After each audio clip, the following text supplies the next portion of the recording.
Dean Martin was halfway through that's amore when he saw the gun. Not pointed at him, not yet. Just resting on the table in front of a man in the front row. A man whose name you whispered in Las Vegas, never spoke out loud. Dean stopped singing. The band kept playing. The audience held its breath. And then Dean Martin did something that would either make him a legend or get him killed. He walked straight toward the mobster and handed him the microphone. To understand what happened that night, you need to understand Las Vegas in 1965. It wasn't the family-friendly tourist place it is today. It was a city owned and run by organized crime. The casinos, the hotels, the shows, everything ran through the mob. And everyone knew it. The Sands Hotel, where Dean Martin performed regularly, was partially owned by crime families. Frank Sinatra had his own complicated relationship with these men. The Rat Pack, Dean, Frank, Sammy Davis Jr., Peter Lawford, and Joey Bishop. They all knew the rules. You performed, you entertained, you kept your mouth shut, and you never ever crossed the men who really ran the town. Dean Martin understood this better than most. He'd grown up in Steubenville, Ohio, a town where organized crime was just part of the landscape. His father had worked in a barber shop that was a front for illegal gambling. Dean knew these men. He knew how they thought. He knew what they were capable of. And he knew that in Las Vegas, you survived by knowing your place. But Dean Martin also had something that most people didn't have.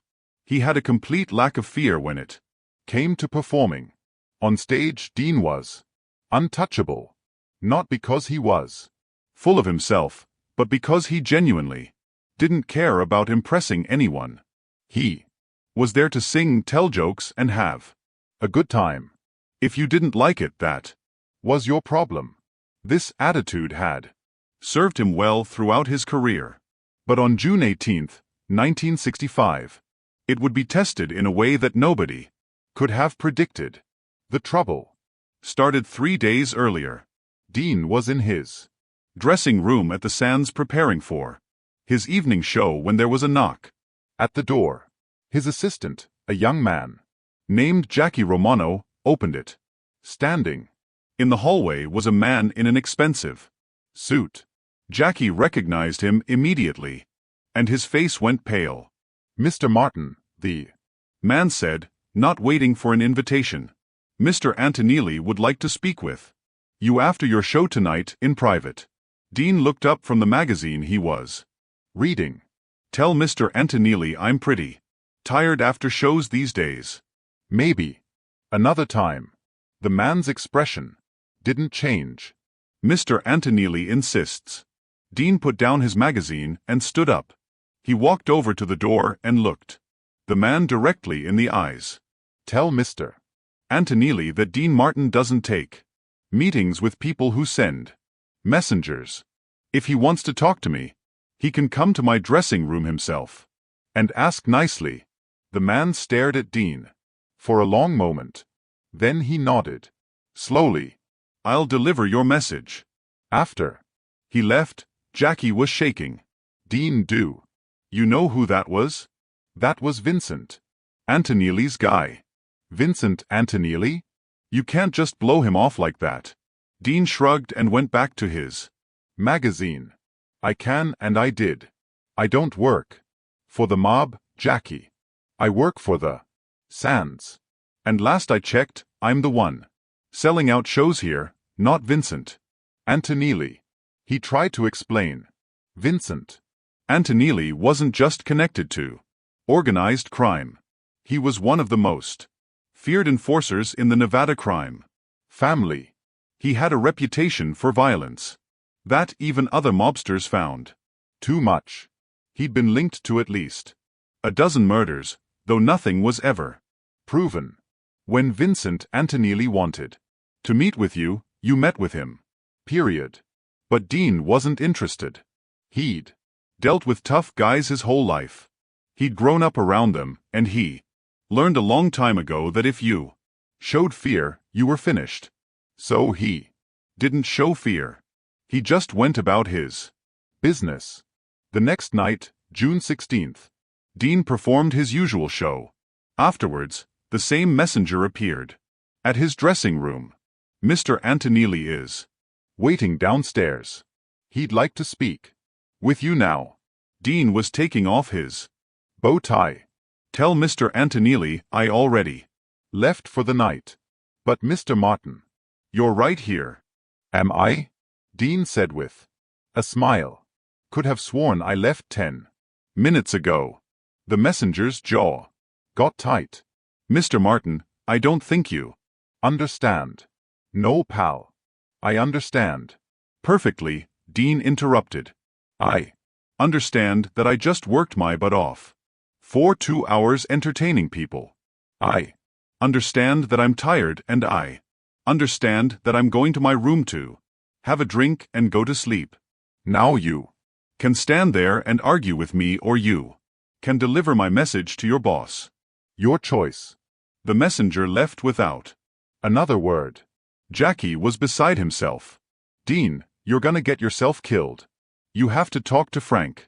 He knows these guys. He can smooth this over. But Dean refused. I'm not getting Frank involved in this. And I'm not meeting with some thug who thinks he can snap his fingers and I'll come running. I'm Dean Martin. I don't run for anybody.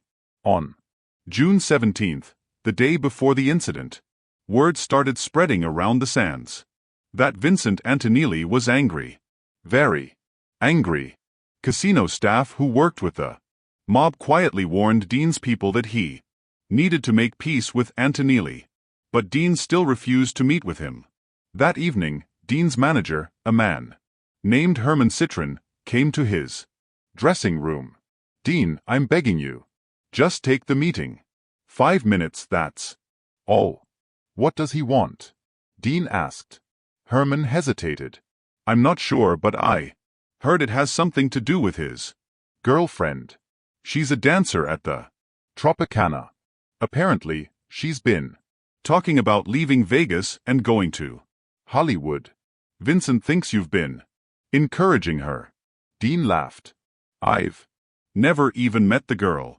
I don't know what he's talking about. It doesn't matter if it's true or not, Herman said desperately. Vincent believes it, and that's all that matters. Just meet with him. Apologize. Tell him you'll stay away from her. Whatever he wants to hear. But Dean was stubborn. I'm not apologizing for something I didn't do. If Vincent Anteelli has a problem with me, he can bring it up like a man, not through messengers and threats. Herman left the dressing room shaking his head. He knew Dean well enough to know that once his mind was made up, there was no changing it. And he also knew that this situation was about to get very dangerous. June 18th, 1965, the day everything came to a head. Dean arrived at the sands around 6 p.m. for his 9 p.m. show. The atmosphere in the hotel was tense. Staff members were whispering. Security seemed more alert than usual. Something was happening, but nobody would say what. At 8:30 p.m., Jackie came to Dean's dressing room, looking terrified. Dean, you need to cancel tonight's show. Why would I do that? Vincent Anteneelli bought out the first 3 rows. Him and about 20 of his guys. They're out there right now, waiting. Dean didn't even look up from adjusting his bow tie in the mirror. So, they paid for tickets, didn't they? That makes them audience members like anybody else. Dean, this isn't a joke. They're not here to watch you sing. They're here to send a message. Dean finished with his tie and turned to face Jackie. Then, I guess I better put on a good show. At 9 p.m., Dean Martin walked onto the stage of the Copa Room at the Sands Hotel. The room was packed with 2,800 people. The atmosphere was electric, but not in the usual way. There was tension in the air. People could sense that something was off. Dean looked out at the audience and immediately saw them. The first 3 rows filled with men in dark suits. And in the center of the front row, directly in front of the stage, sat Vincent Anteneelli. He was a big man, probably 250 pounds, with a face that looked like it had been in a 100 fights. His eyes were cold and calculating, and he was staring directly at Dean Martin. Dean smiled at the audience.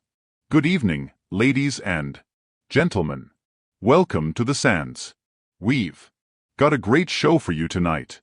I'm going to sing some songs, tell some jokes, and hopefully we'll all have a wonderful time." He nodded to the band, and they started playing "Ain't That a Kick in the Head?"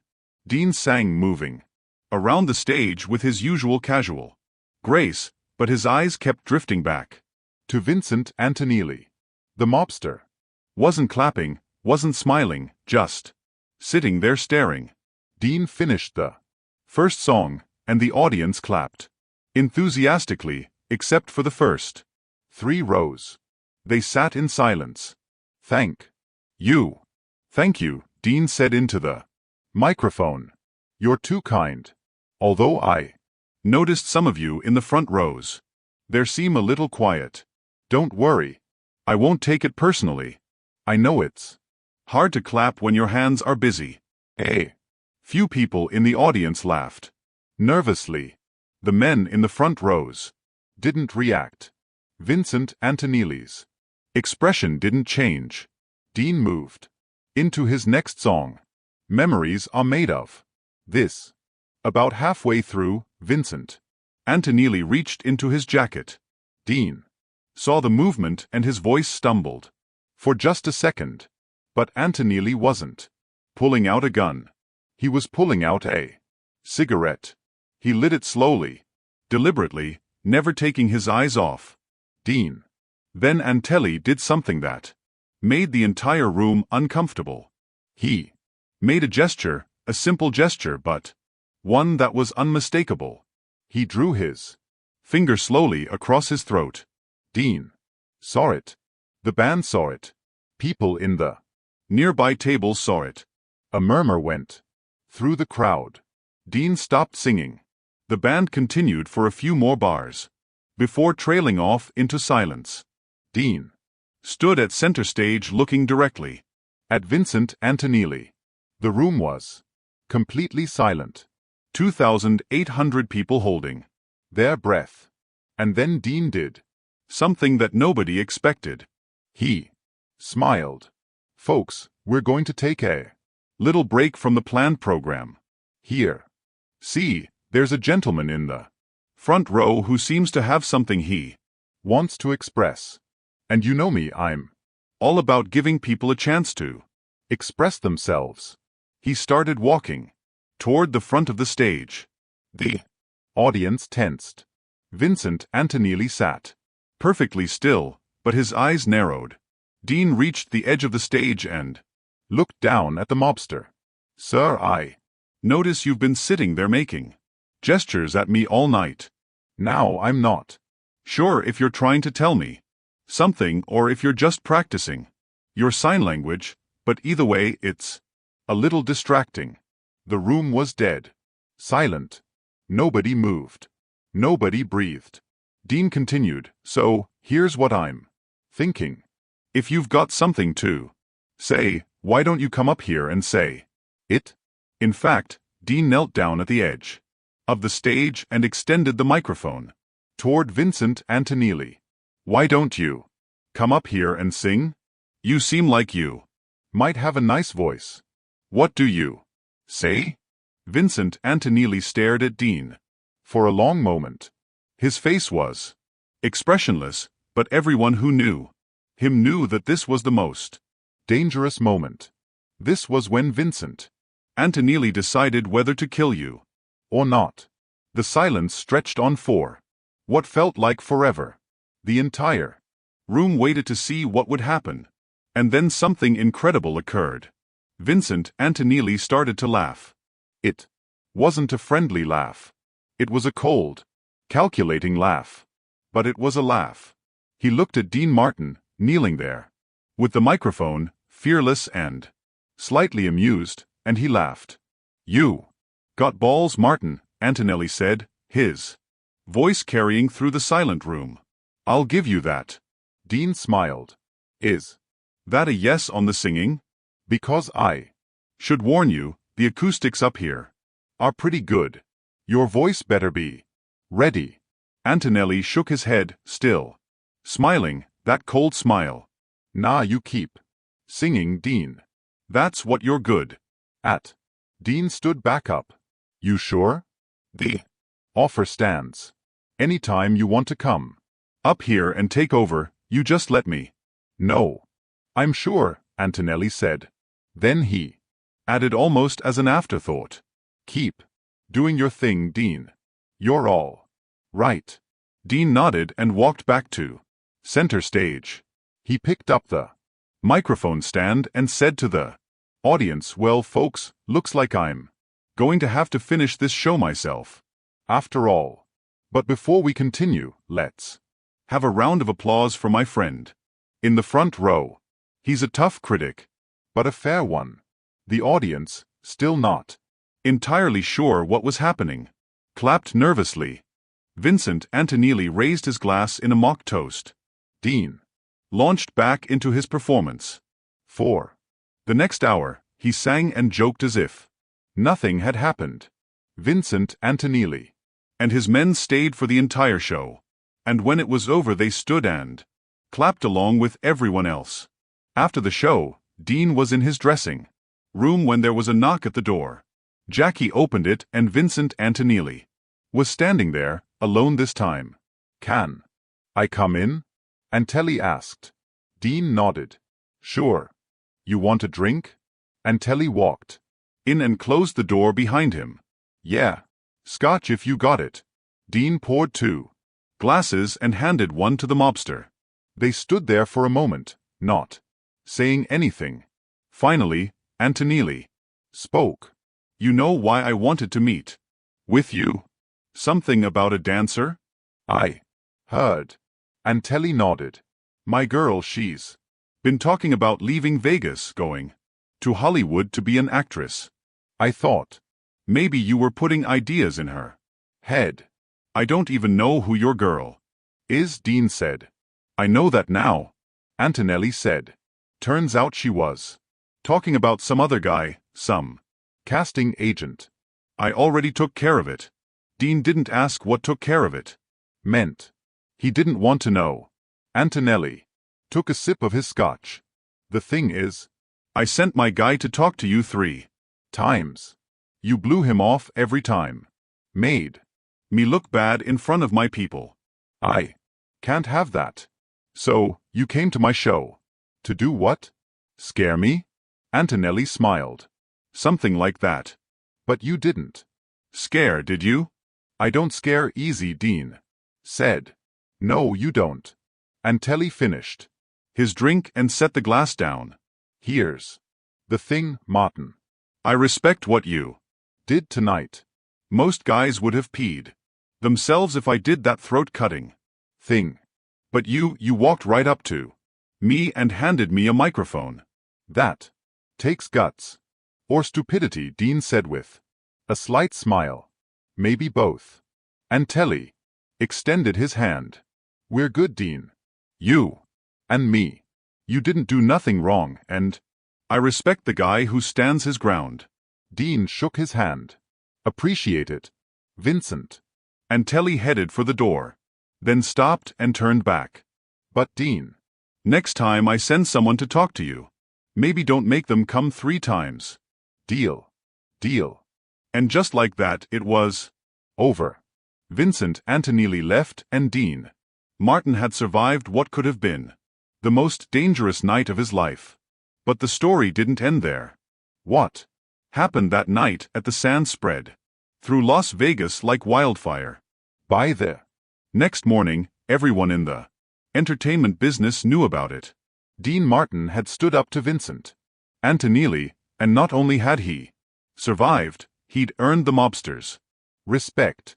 The incident changed something fundamental about how the mob viewed entertainers in Las Vegas. Before that night, performers were considered employees, expendable. But Dean had shown that a performer with enough courage and charisma could command respect even from the most dangerous men in the city. Frank Sinatra heard about what happened and called Dean the next day. "Are you out of your mind?" Frank asked. "Do you know what Anteneelli could have done to you?" "He could have done a lot of things, but he didn't." "Why did you do it, Dean? Why didn't you just meet with him when he asked?" "I thought about it for a moment. Because if I had gone running the first time he snapped his fingers, I'd have been running for the rest of my life. These guys respect strength, Frank. You know that. If you show weakness, they own you. So I didn't show weakness." Frank was quiet for a long moment. Then he laughed. "You crazy bastard. You're either the bravest guy I know or the dumbest. I can't decide which." "Maybe both," Dean said, echoing what he told Anteneelli. Over the years, the story of that night at the Sands grew into legend. Different people told different versions. Some said Dean had pulled out a gun himself. Others said Anteneelli had actually come on stage and tried to fight Dean. None of those versions were true, but they spoke to how the incident had captured people's imaginations. The truth was simpler, but in some ways more impressive. Dean Martin had faced down a killer with nothing but his charisma and his courage. He'd refused to be intimidated, and in doing so he'd secured his place as one of the true legends of Las Vegas. Vincent Anteneelli and Dean Martin maintained a respectful distance. After that night, they would occasionally see each other at restaurants or casinos and would nod in acknowledgement. Anteneelli even came to a few more of Dean's shows over the years, always sitting in the front row, always clapping enthusiastically. In 1973, Vincent Anteneelli was shot and killed outside a restaurant in Las Vegas. It was a mob hit, the result of some internal power struggle that Dean knew nothing about and wanted to know nothing about. But when he heard the news, Dean was quoted as saying, "Vincent was a tough guy, but he was a fair guy. In his own way, he was a man of honor." Years later, when Dean was asked about that night in June 1965, he always downplayed it. He'd say, "People make too much of it. I just didn't want some guy in the front row ruining my show, so I addressed it. That's all." But those who were there that night knew better. They'd seen something rare. A moment when courage and composure in the face of genuine danger turned a potentially deadly situation into something else entirely. A moment of mutual respect between two men from completely different worlds. Dean Martin built his entire career on appearing cool and unshakable. But that night at the Sands, it wasn't an act. He really was that cool. He really was that unshakable. And he really was that brave. The microphone he offered to Vincent Anteneelli that night at the Sands became a symbol of something larger. It was Dean's way of saying, "You want to be in charge? Fine. Take over, but until you do, I'm running this show." And Vincent Anteneelli, one of the most dangerous men in Las Vegas, had recognized that courage and respected it. That's the real story of the night a Mafia boss threatened Dean Martin on stage. No gunfight, no dramatic escape, just one man refusing to be intimidated and another man respecting him for it. In the end, that's what made Dean Martin a legend. Not just his talent, not just his charisma, but his absolute refusal to bow to anyone, no matter how powerful or Dangerous they were. Dean Martin was the king of cool. And on June 18, 1965 he proved exactly